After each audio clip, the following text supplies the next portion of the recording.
sont devenues l'emblème de la ville de Nantes depuis leur première apparition en 2007. Les machines de l'île, un éléphant, une araignée, une fourmi et bientôt des hérons monumentaux et animés.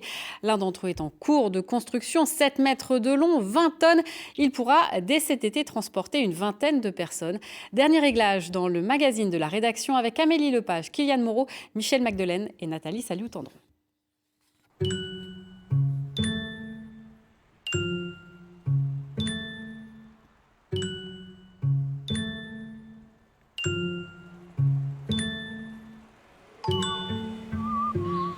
Malgré le calme apparent, c'est une journée importante dans les ateliers de la machine. Depuis 2 mois, on sculpte pièce par pièce la tête, le corps et les ailes du héron. Et aujourd'hui, l'animal prend forme. Mais à ce moment-là, on ne met pas d'accroche ici. On rejoint là, triangulé, avec une triangulation, on peut rejoindre aussi les deux comme ça. On est en train de fabriquer ce qu'on appelle les accroches. Donc il y a une structure métallique, le corps en métal en fait, qui lui est amovible, bouge. Et ensuite il y a les coques en bois sculptées qu'il faut faire tenir sur le corps métallique. Une étape cruciale pour pouvoir se projeter dans la version finale du héron. Depuis 3 jours, Quentin travaille sur les yeux, la langue, mais aussi d'autres détails. Alors là actuellement je travaille sur les soufflets, sur la tête du héron. Sur les soufflets qui cachent un petit peu la mécanique au bout du bec. Au départ, il y avait l'idée de mettre un petit fil à l'intérieur avec des petits nœuds et qui font que ça s'écarte comme un éventail en gros, quoi. Et là, j'aimerais bien réussir à le cacher là, derrière, et que ça vienne tirer chaque latte là par derrière en fait. Ça se voit pas du tout. C'est les petits détails qui font la grosse pièce, quoi. Des détails qui doivent ensuite convaincre un homme, François de la Rosière. Comme toutes les machines fabriquées ici, c'est lui qui a dessiné le héron, une idée imaginée à son arrivée à Nantes à la fin des années 80. Les hérons, à l'époque, étaient en voie de disparition. Ils étaient en train de réapparaître parce que la chasse était interdite. Et du coup, on revoyait ces grands échassiers magnifiques et je les observais comme ça le matin. Et j'ai fait le lien entre Nantes et ces oiseaux, en fait. C'est comme ça que les hérons ont atterri sur l'arbre, on va dire.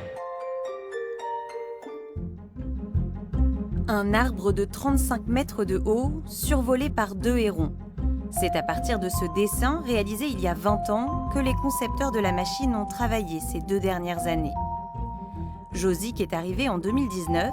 C'est le premier chantier sur lequel il travaille et ce n'est pas le plus simple. La grosse spécificité, c'est sa prise au vent, c'est son exposition. C'est vraiment la grosse contrainte qu'on a. On est à 40 mètres de haut face à un bras de Loire.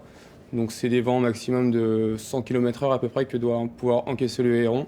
Il ne va pas pouvoir fonctionner avec du public jusqu'à 100 km/h de vent bien sûr, mais quand il y a tempête, on ne peut pas le démonter, il sera là. Il a des ailes de 16 mètres d'envergure, ça fait une très grosse surface de prise au vent.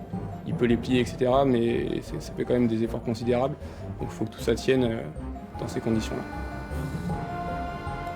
Actuellement en fabrication, les 91 plumes seront installées sur ces ailes articulées. Mais pour le moment, il faut vérifier que les mouvements fonctionnent bien.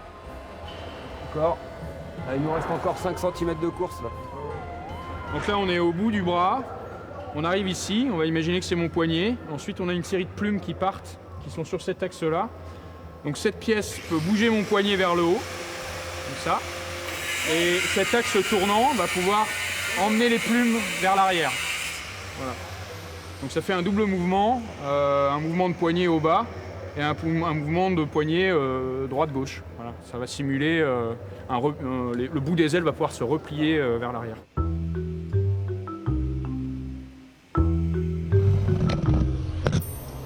Vous avez hâte de le voir ou pas? Ah bah oui, forcément, comme toutes les machines.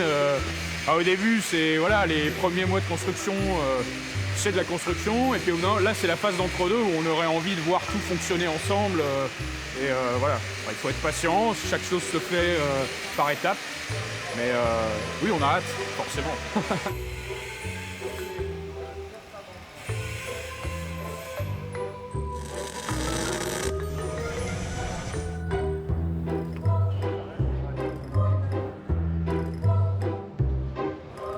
Pour Pour l'instant, dans l'atelier peinture, c'est au caméléon que s'attaquent les coloristes.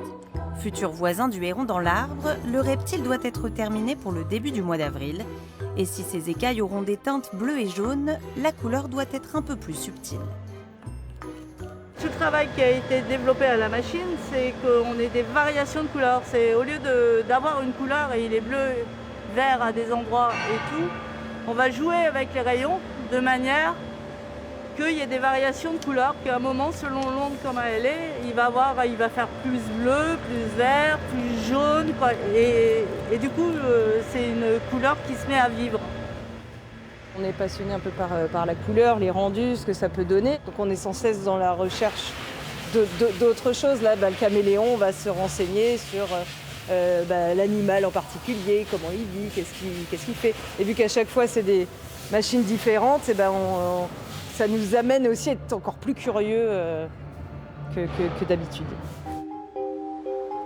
Dans quelques semaines, le caméléon ira retrouver ses congénères dans la galerie des machines.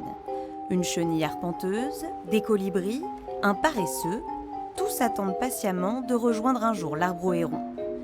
Prévu pour 2024, le projet doit encore être voté par la métropole de Nantes.